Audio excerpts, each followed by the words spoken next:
Good afternoon, everybody. It's a real pleasure for me and my wife sitting here, Rachel, to visit your beautiful country. We just came back from Galapagos, and not only we met some wonderful wild animals, but the people that we were very impressed with from different provinces, they were also part of our tour group. And we were just saying how warm and friendly a society you have. Let me thank you, Ernesto, for inviting me. Obviously, your secretariat did a lot of work. And this is my first trip to this country, but I've been to other Latin American countries. But I really like to know a little bit more about your contributions and your intellectual achievements. I want to take 2 minutes to discuss, tell you what International Studies Association, which I'm going to preside over starting March, planning with respect to Global South. One of my primary motives of getting to that position was to do something about the total lack of participation by the Global South in ISA, although 50% of ISA's membership is coming from the rest of the world, non-North America, mostly Europe, advanced countries. Barring Brazil and Mexico, as well as Turkey, there are not too many Global South countries participate in ISA activities, partly because of financial constraints and a perception that it is a North American thing. But it is changing dramatically, and I would really encourage you, your students, to try to come to our conferences. There is a deadline, you go to the webpage, apply in time. It's all automatic, the process. And obviously there is selection process. They will first time may not get in, but one has to keep trying. There are also regional meetings, association meetings, in conjunction with other. All the information is on the ISA webpage. And it's really a good exposure for your students. And they do give some financial support, not a whole lot, but somewhat enough for at least living costs and things like that. We are trying our best to increase that amount, which obviously is finding some resistance, but that is part of the challenge. So graduate students sometimes get more attention.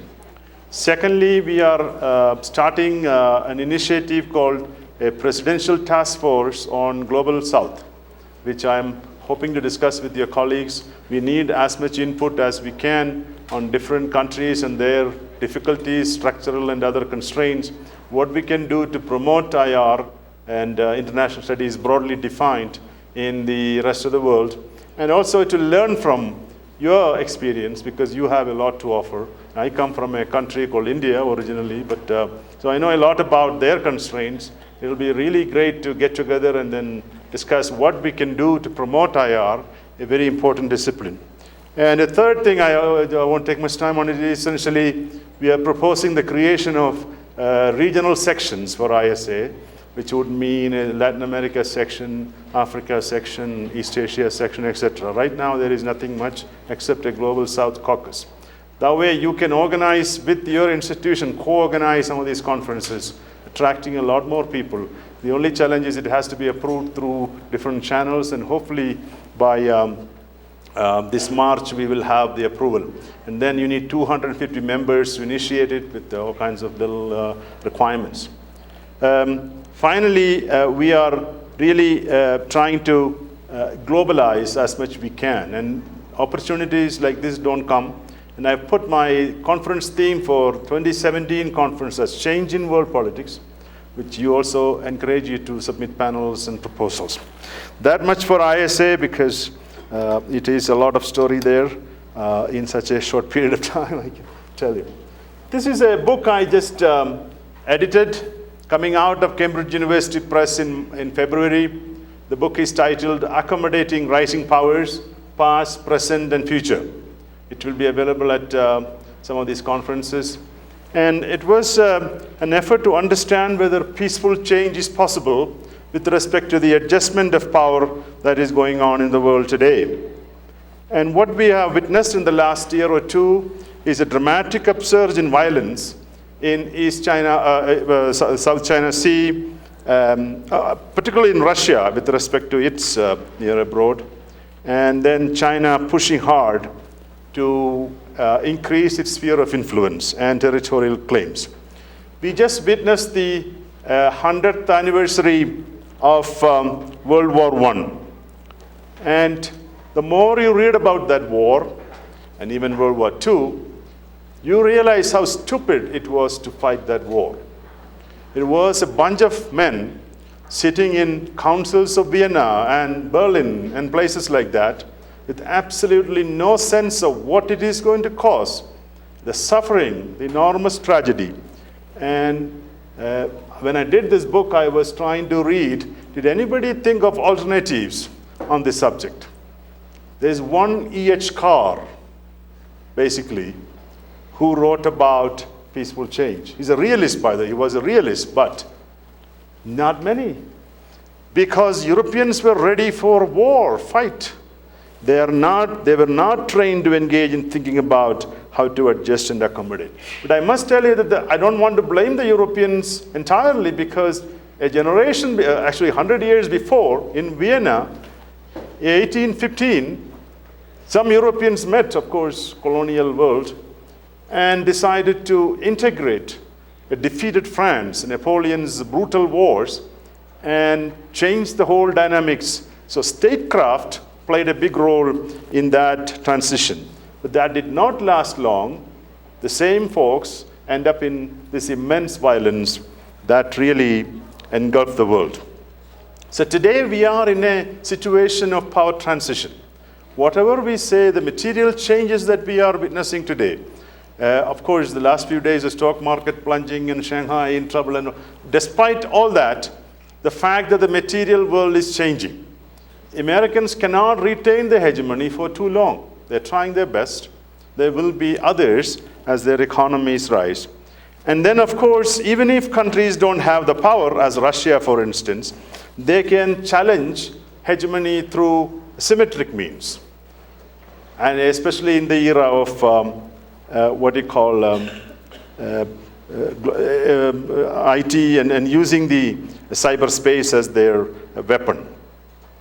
And so even if rising powers don't engage in war, they can create a lot of turmoil, a lot of tension, a lot of difficulties for the international order, as the Russians are already doing, and the Americans and the Europeans are responding to that.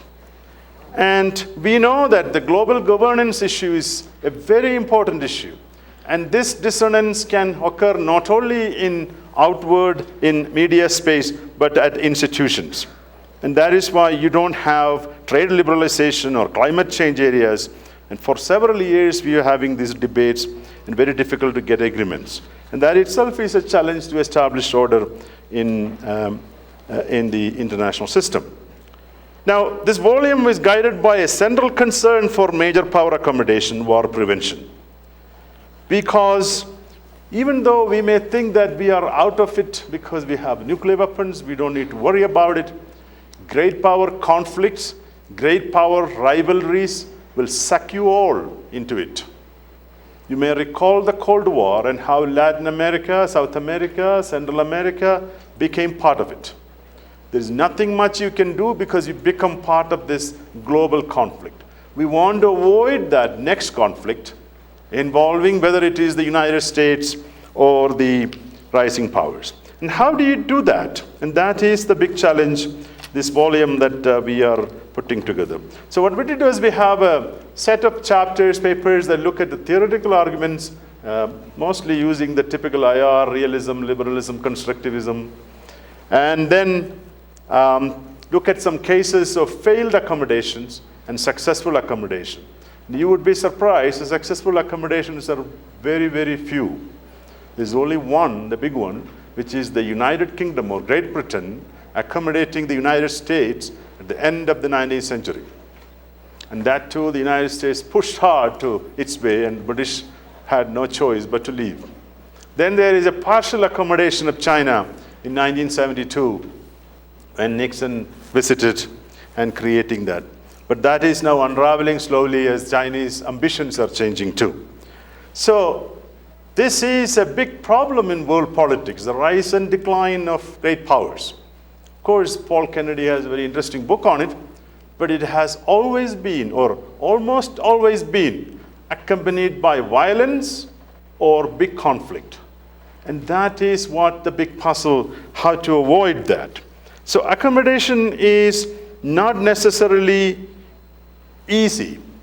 Easy because it involves power, status, material adjustment, global governance involvement, acceptance by others, because as you know, when somebody is top dog, that person or country gets a lot of acceptance. It becomes hegemonic, and very hard to replace a hegemony until you have something better coming.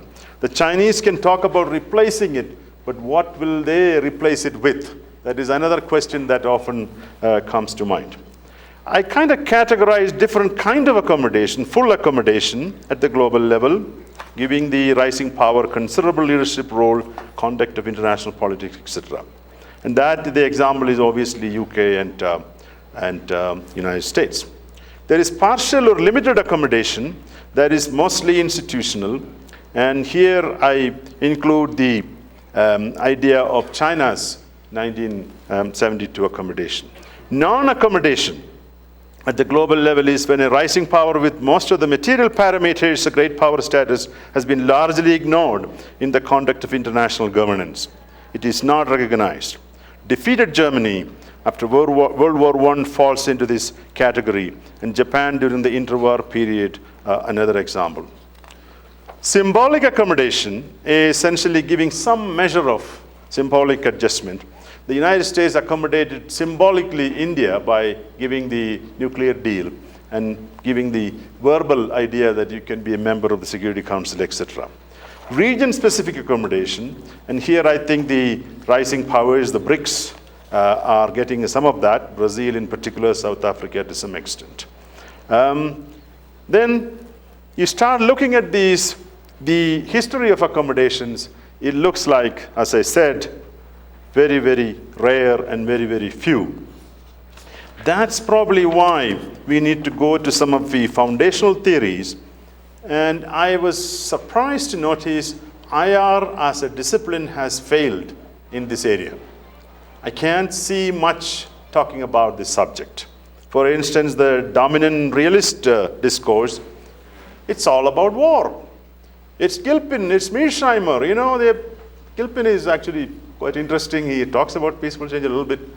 But the dominant discourse is structure that matters, balance of power that matters. And then you have all these power transition theories. Again, dominant school of that is war as the mechanism for change. And then you, well, part of it is they have a lot of history to show. I mean, we cannot say that there is no history of it. So they will pick that history. And that's why E.H. Carr is so interesting. I encourage everyone to go back and read, if you're interested in what I'm talking, his 20 years crisis. I quote, "The problem of peaceful change in national politics is how to effect necessary and desirable changes without revolution. And in international politics, how to effect such changes without war." Then he was giving the exhortation to Great Britain. "The defense of the status quo is not a policy which can be lastingly successful. It will end in war, as surely as rigid conservatism will end in revolution. Resistance to aggression, however necessary as a momentary device of national policy, is no solution. For readiness to fight to prevent change is just as unmoral." He uses the word unmoral. He's a realist, remember. "As readiness to fight to enforce it. To establish methods of peaceful change is therefore the fundamental problem of international morality and of international politics." I mean, this is coming from this hardcore classical realist. I mean, his prudence is one of his, I mean, he's a lot more than a realist, so I have to be careful. In recent years, there are some books. Charles Kupchan has a book. Then there are a few others like Stephen Rock, The Conditions That Lead to Rapprochement, etc. There's literature on enduring rivalries, how they end, etc. And so the challenge is how we can draw ideas from the literature. And what is most surprising is the whole focus of especially structural realism is bipolarity is better, multipolarity is bad, balance of power is very important.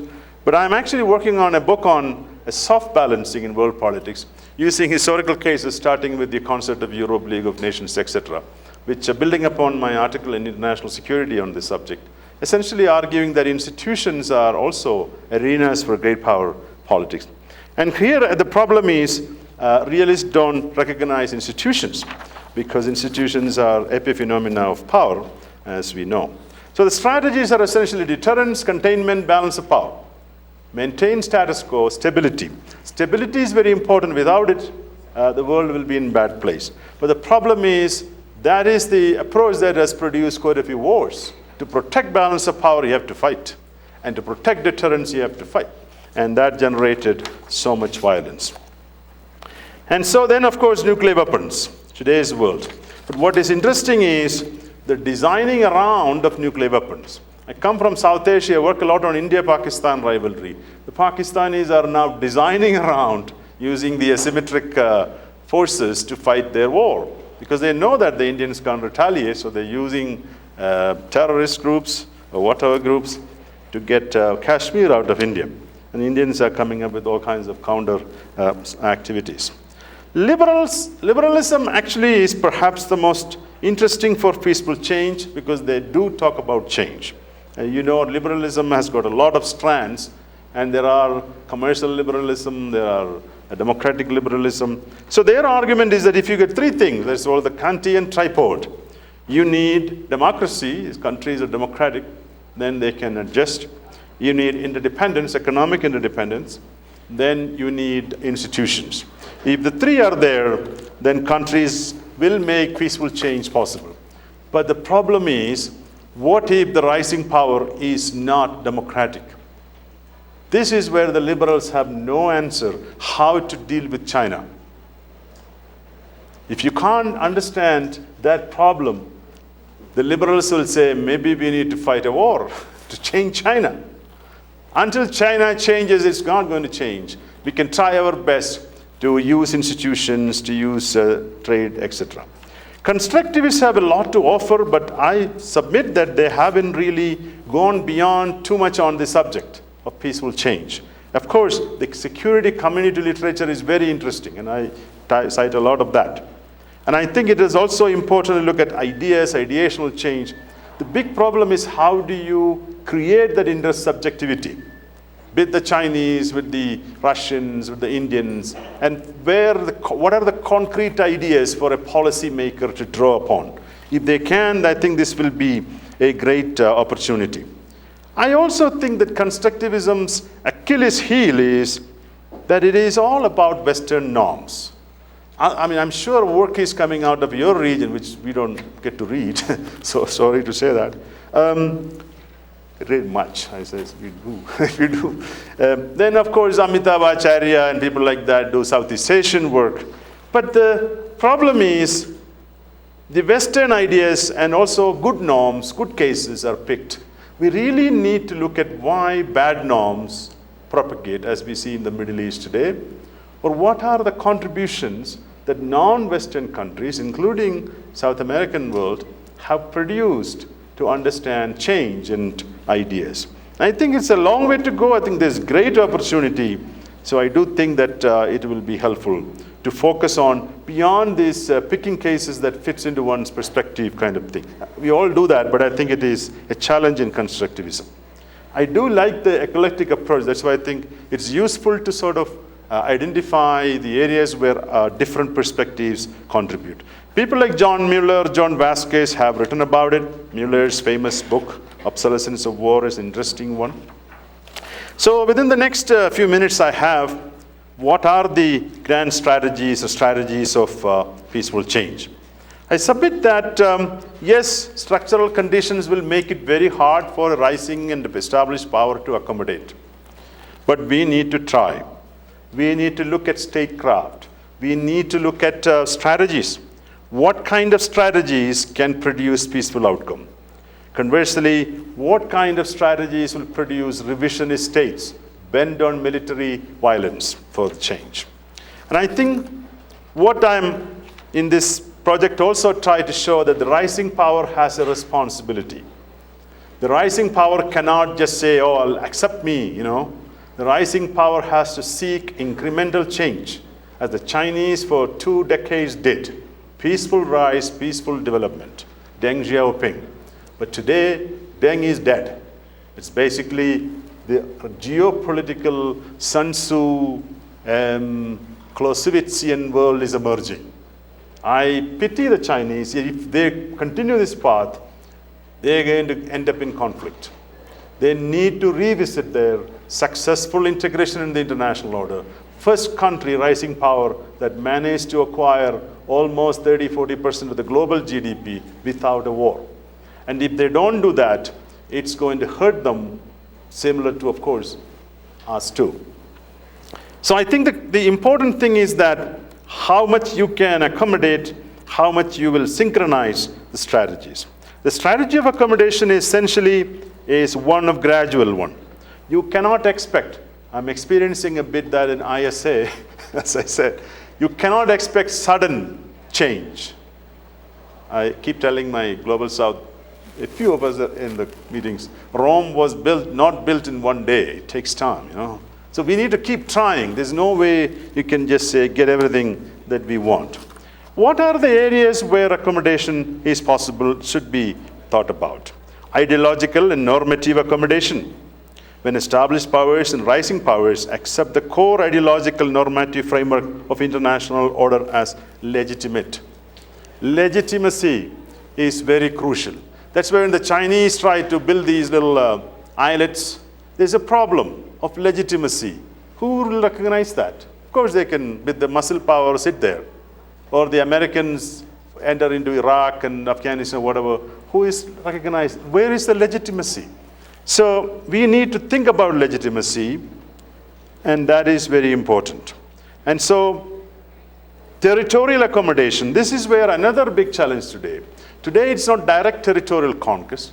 It is essentially spheres of influence. I think the Russians and the Chinese have probably legitimate grievances, the Russians in particular.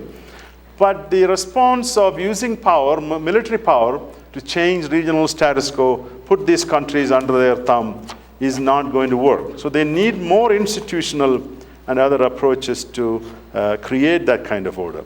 Economic accommodation. Peaceful power transition can occur because economic interdependence, multifaceted economic interdependence, will make it very hard for a challenger or an established state to engage in conflict. And that is already happening. Whatever the bad thing about globalization, I'm not a fan of many of its. One thing is the rising powers like China, India, and Brazil up to some years ago managed to gain a lot as countries in a very short period of time. Not as people, of course. The average Indian or average Chinese probably benefiting, but it's very hard to say how effectively. But the point is that in previous historical eras, that was a big complaint of the Germans and the Japanese and the Italians. We need the live and strong. We need the territory to spread our people to kind of make it possible to survive. So survival depends on conquest. Today that is not an issue, but at least because of territorial integrity norm, etc. Institutional accommodation. This I think is very important for the Global South. And of course the Global South rising powers. They need to feel they have some sense of belonging, some sense in the administration of things, in the governance of things. We have made some progress in the last 20 years, but it has been very much up and down because UN is not reforming. Then of course the other countries are forming their own little subgroups. So it is critical to look at then what the problems will crop up in this process. This slow process, I said, the biggest challenge is the rise of nationalism in rising powers. Nationalism and perceived sense of grievance. Because when you get more material strength, you're not getting the status. By the way, I did a book on that too, if you look into that. And it generates a lot of bad feeling among people. It's an easy one to provoke nationalism. So if Chinese can be told, you deserve more, but look, they're not giving it to you. You need to fight.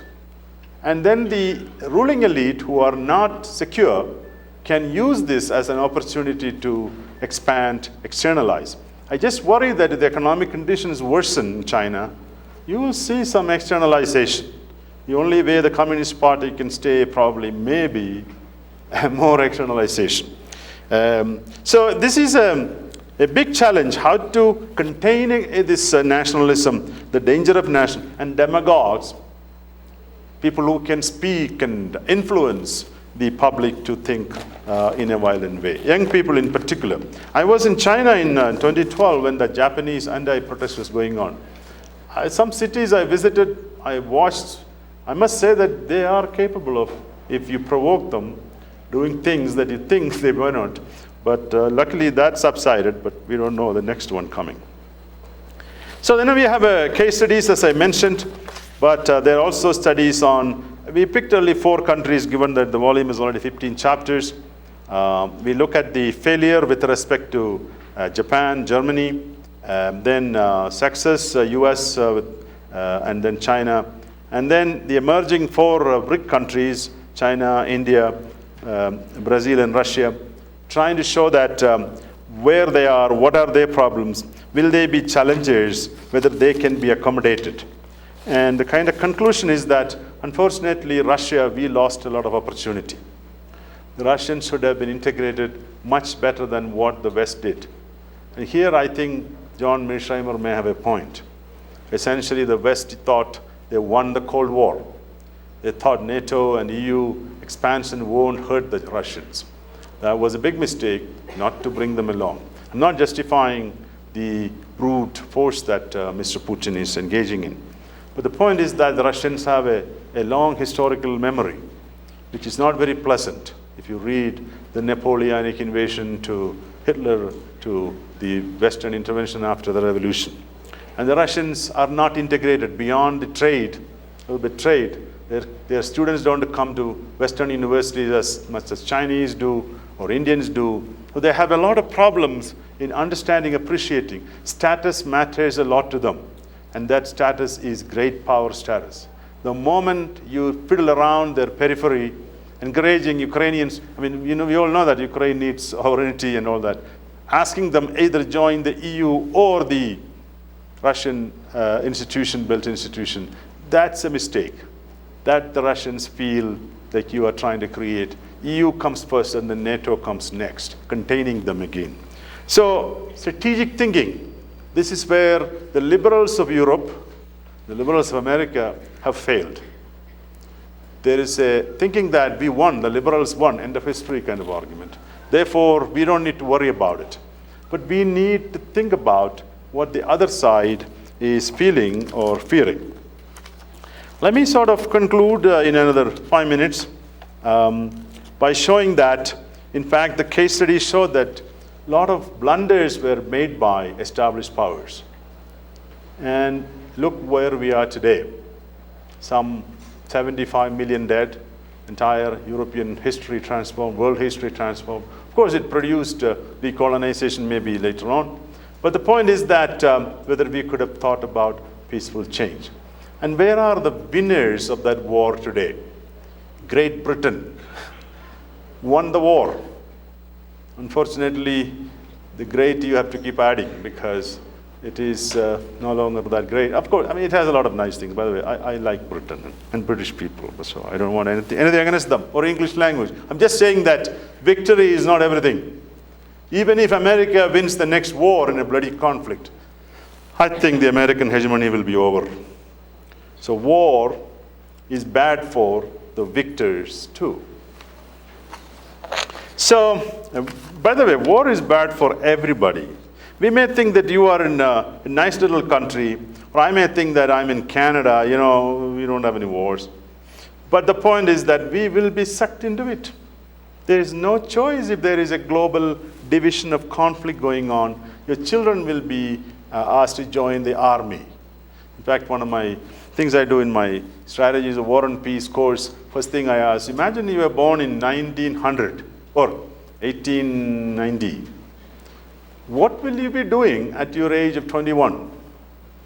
They always say, well, just like our grandparents did or great-grandparents did, we probably will be in the trenches of Europe fighting this war created by a bunch of men with absolutely no idea the decisions they were making.